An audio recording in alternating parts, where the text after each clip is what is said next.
안녕하세요, 카시트입니다.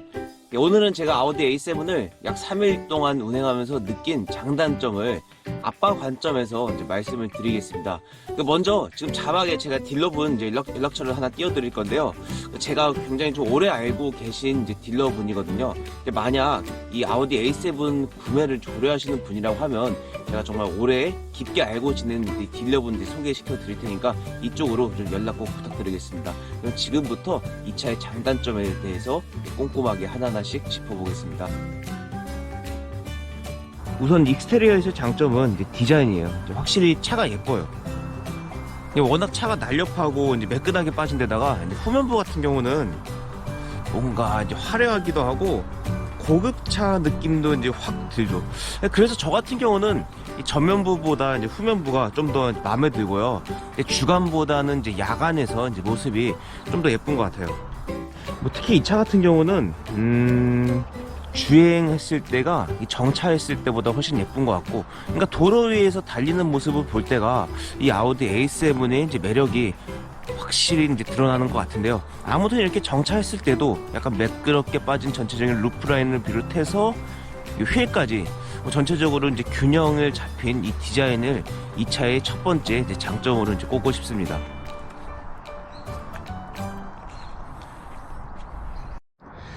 제 개인적인 생각으로 인테리어는 이제 외관에 비해서 좀 심플하죠. 다른 아우디 세단들과 이제 동일한 이제 인테리어인데 깔끔하고 세련돼요. 근데 시동을 켰을 때랑 껐을 때랑 느낌 차이가 너무 커요.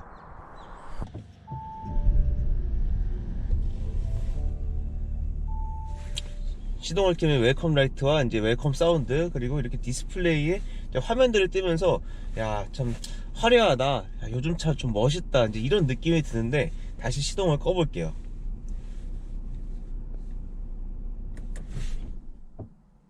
그러면 뭔가 이제 컴퓨터, 근데 우리가 아는 이제 노트북이나 컴퓨터를 껐다가 켰다가 다시 끈 뭔가 이제 허전한 느낌이 좀 드는데요. 특히 시동을 껐을 때 지금 여기 보이시는 하이그로시 그 지문들 있잖아요. 이런 지문들이 이제 그대로 이제 묻어나는 점이 약간은 그 켰을 때의 화려함을 이제 반감시켜주는 요인이 아닐까, 저는 그렇게 생각하는데, 제가 일전에 이 2열에 한번 앉아가지고 시동을 끈 상태에서 1열을 바라보니까 다 안 보이고 지문밖에 안 보여요. 아, 저 지문 진짜 아쉽다, 이런 느낌이 이제 들더라고요. 근데 실제 이제 오너분들께서는 이런 부분도 약간 좀 신경 쓰이시는지 모르겠는데, 아무튼 저 같은 경우는 이 3일 동안 운행하면서 인테리어에 있어서는 이 하이그로시를 좀 많이 사용해서 지문이 남는다, 이게 좀 이제 아쉬운 부분 중에 하나였습니다.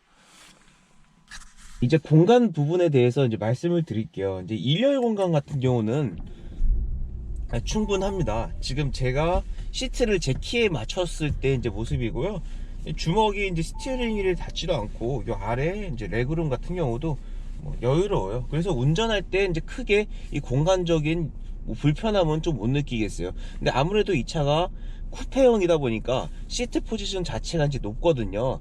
낮거든요.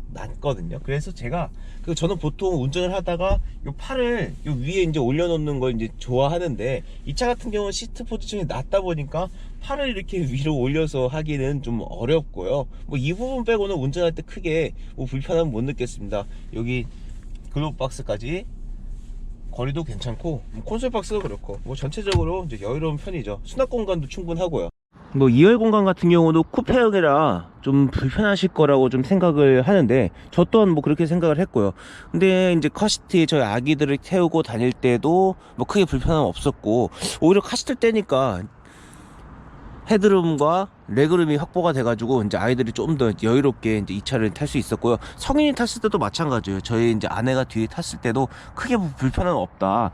다만 요 센터 터널 때문에 요 가운데에 이제 사람이 앉는 것은 이제 조금 이제 불편하실 수도 있을 것 같습니다. 그리고 시트 각도 자체가 좀 눕혀져 있는 데가 엉덩이 쪽에 이제 파여 있어가지고 이제 성인이 앉기에는 그게 무리가 이제 없습니다.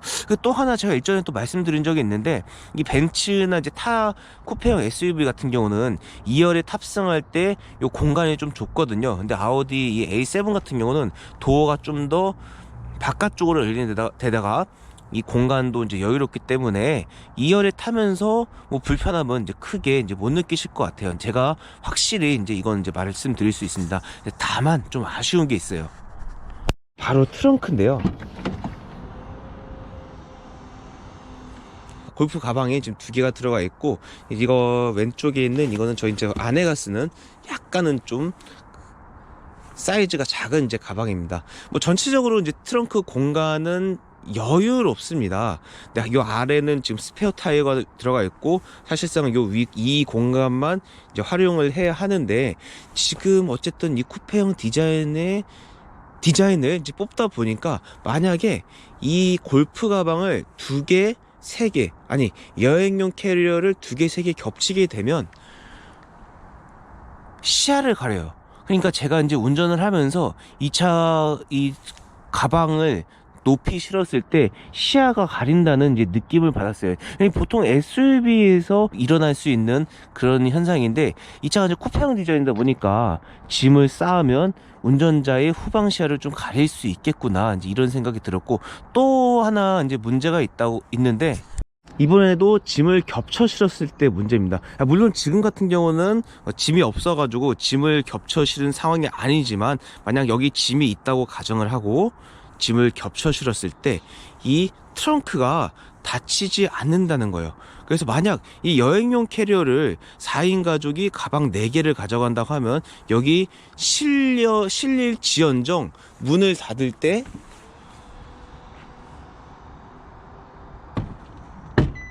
트렁크가 이렇게 튀어나올 수 있는 거죠. 사실 이런 부분들 같은 경우는 전혀 여러분들께서 실생활이 아니면 경험하기 좀 어려운 부분이지 않을까라고 뭐 생각을 합니다. 뭐 특히 여행을 가족끼리 자주 다니시는 분이 계시다고 하면 이 트렁크가 텅텅 튀어나올 때마다 약간 좀 스트레스, 다시 해볼게요. 약간 좀 스트레스를 받으실 것 같아요.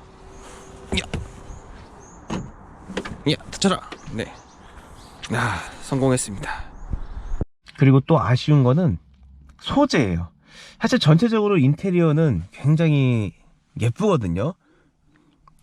이 우드 물결의 트림들, 그리고 지문은 묻었지만 지금 이 현대적인 센터페시아 구성들, 그리고 기어 노브, 컵홀더, 그리고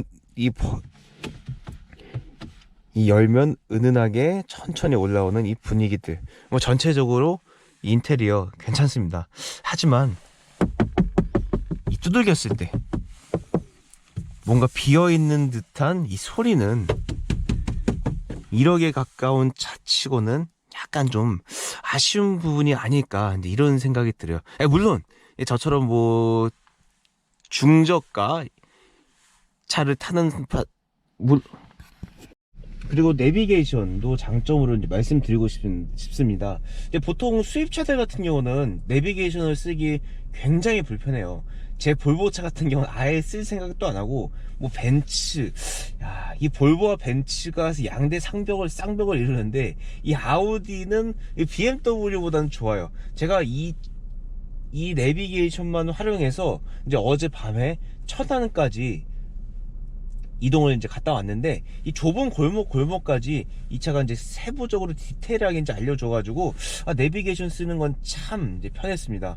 그리고 요 아래에 있는 이 공조 버튼도 처음에 썼을 때는 약간 좀 어색했는데, 뭐 쓰다 보니까 굉장히 좀 익숙해진 부분이었고, 여기 보시는 이제 후방 카메라나 360도 이제 어라운드 카메라, 이런 것들도 실생활 하면서 참 좋다라는 느낌이 이제 들었습니다. 또 여기 이제 그 핸들 왼쪽에 보면 반자율 주행 기능 이제 활성화 시스템인데, 요즘 많은 차들이 이 스티어링 휠 이쪽에 오른쪽이나 왼쪽에 반자율 주행 기능을 이제 넣잖아요. 지금 근데 아우디, 폭스바겐은 요 아래쪽에 넣는데, 처음에는 좀 어색했어요. 푸조도 그렇죠. 처음에는 좀 어색했는데, 이거 쓰다 보니까 이것도 이렇게 하는 것도 편하고, 여기서 이렇게 왼손으로 깔짝깔짝 하는 것도 요 손가락 요걸로 활용하는 것도 근데 하다 보니까 뭐 크게 불편하진 않았습니다.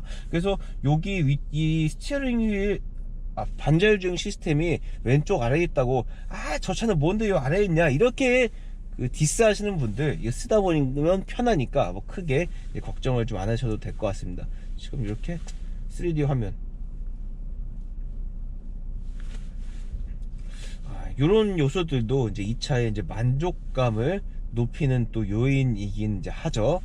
참 멋있어요, 멋있어. 이야. 네, 그러면 지금부터는 이제 주행하면서 이제 이 차의 장단점을 이제 말씀을 드리겠습니다. 네, 먼저 운전석과 2열 모두 이중 접합 유리가 이제 되어 있고요. 그래서 제가 일단 주행하면서도 이제 말씀을 드려야겠지만, 이 전체적으로 이제 소음 차단이 이제 굉장히 잘 되어 있어요. 제가 이 차를 주행하면서 야, 차가 시끄럽다 이런 느낌은 이제 받아본 적이 한 번도 없습니다. 그래서 저는 첫 번째 이 차의 주행에서의 장점을 소음 차단, 그러니까 정숙성이라고 이제 꼽고 싶은 거죠. 정숙성 같은 경우는 지금처럼 뭐 중저속에서 달릴 때는 뭐 두말할 건 없고, 뭐 고속으로 갔을 때도 야, 차 진짜 조용하다 라는 그 만족감을 이제 운전자한테 줄 수 있는 이제 부분인 것 같아요. 이제 외부 소음도 그렇고 풍절음도 그렇고, 특히 이 차가 프레임리스 도어이기 때문에 약간 고속에서 풍절음에 취약하지 않을까 이렇게 이제 걱정도 이제 하실 수도 있는데, 이중 접합 유리가 탑재되어 있는 데다가 워낙 차가 엔진룸을 방음을 잘했기 때문에, 또 특히 이 프레임 A필러에서 들어올 수 있는 그런 소음적인 부분을 아주 차단을 잘했어요. 그래서 이 차 중고속에서의 정숙성도 괜찮다라고 이제 확신해서 여러분들께 이제 말씀을 이제 드리고 싶고요. 반면에 이제 아쉬운 점 같은 경우는 바로 지나치게 정숙하다 보니까 차가 뭔가 재미가 없어요. 지금 제가 그 승차감 모드라고 하면 여러분들께서 일반적으로 아시는 이 컴포트 모드인데, 컴포트 모드로 해놓고 가속으로 하면 이 가속적인 부분은 굉장히 매끄럽고 쫙 깔려서 가는 느낌은 정말 제가 타본 이 수입차 브랜드 중에서는 으뜸이라고 이제 생각을 합니다. 근데 지금 제가 다이나믹 모드를 하면 뭐 전체적으로 RPM을 좀 높여 쓰고 엔진 회전 속도가 빨리, 그리고 반응성도 이제 굉장히 이제 매끄럽고 좋습니다. 근데 뭔가 이 귀로 들려오는 그런 재미는 이제 없습니다. 저는 솔직히 BMW의 그런 감성을 굉장히 좀 좋아하거든요. 뭔가 역동적이고 소리에서 느껴지는 그런 운전 재미가 분명히 이제 있는 브랜드가 이제 BMW고, 그런 차를 굉장히 좋아하는데, 그런 기준으로 봤을 때 이 아우디 A7 같은 경우는 차는 매끄럽게 정말 잘 나가요. 정말 잘 나가요. 근데 약간 그 귀에서 들려오는 소음이, 워낙 아우디 차 자체가 이제 운전에 드라이빙에 재미를 추구하는 브랜드가 아닌데다가 이 소리마저 이제 들리지 않으니까 약간은 좀 심심하게 됐다, 이런 이제 그 말씀을 드리고 싶고요. 거듭 말씀드리지만, 방금 보셨던 것처럼 차는 굉장히 잘 나가요. 진짜 야, 어떻게 차가 이렇게 아래 딱 깔려가지고 빠르게 나갈 수 있지? 야, 역시 아우디 뭐 사륜구동의 대명사다, 그리고 승차감의 대명사다 라고 말씀드릴 수 있을 정도로 굉장히 잘 나가요. 근데 이 차 자체가 이 가솔린 세단이어서 토크를, 그러니까 RPM 영역대를 굉장히 넓게 써야 하는 차임에도 불구하고, 이 차는 저 RPM에서 속도를 이제 끌어올리려고 하는 이제 그런 이제 특성이 있는 차입니다. 그래서 제가 지금 급가속을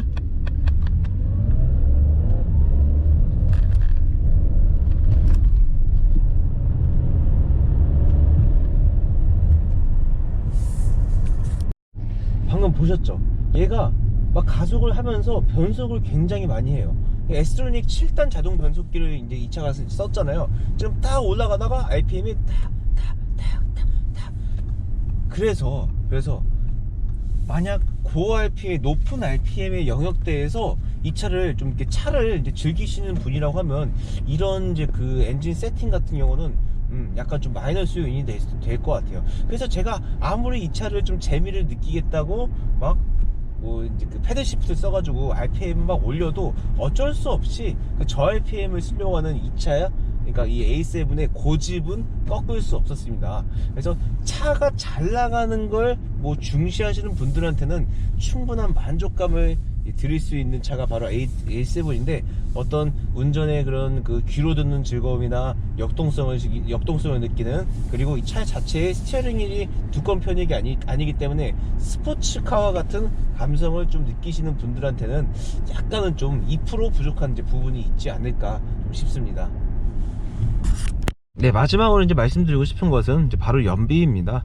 연비는 제가 지금 약 6.5km 도심 주행을 했을 때 이제 5.3km가 이제 나왔고요. 이제 고속도로에서 제가 주행했을 때도 연비는 한 9에서 10 정도 이제 찍혔습니다. 그러니까 이 차를 타시는 분들이 어느 정도 연비를 생각하시는 모르겠지만, 그냥 연비만을 생각하시는 분들이라고 하면 이 차는 약간 좀 부족할 수도 있습니다. 어쨌든 저 같은 경우는 이 대형 세단에서 이제 9에서 10 정도, 특히 성능을 좀 밝고 성능을 중시하시는 분들이 이 차를 이제 선택하는 거기 때문에 뭐 그 정도 나왔다고 하는 것은, 그러니까 일반적으로 연료 효율성, 그러니까 중형 세단 기준으로 봤을 때는 이 같은 연료 수치가 조금 뭐 아쉬운 부분으로 작용할 수는 있겠지만, 하지만 저는 생각을 좀 바꿔야 된다고 생각해요. 어쨌든 이 차는 패밀리 세단으로서, 혹은 가끔은 정말 기분을 낼 수 있는 그런 스포츠 세단으로서의 용도도 분명히 있기 때문에, 제가 막 밟고 열심히 달려도 9에서 10 정도 나온다는 거, 그러니까 즐기는 세단으로 기준으로 봤을 때 이 차의 연비가 9에서 10 정도 나오는 것은 뭐 그렇게 뭐 나쁘지는 않다 라고 이제 말씀을 이제 드리고 싶습니다. 네, 지금까지 제가 2박 3일 동안 이 차를 타면서 느꼈던 장단점에 대해서 편하게 이제 여러분들께 이제 설명을 이제 드렸습니다. 마지막으로 정말 제가 딜러분 다시 한번 말씀을 드릴게요. 제가 약 5년 정도 이제 알고 지내는 이제 딜러분이고, 열심히 하시는 이제 딜러분이니까, 이제 만약 여러분들께서 이 아우디 A7을 포함해서 아우디 차량을 이제 고민하고 계시다면 우리 송영욱 대리님께 꼭 연락을 부탁드리겠습니다.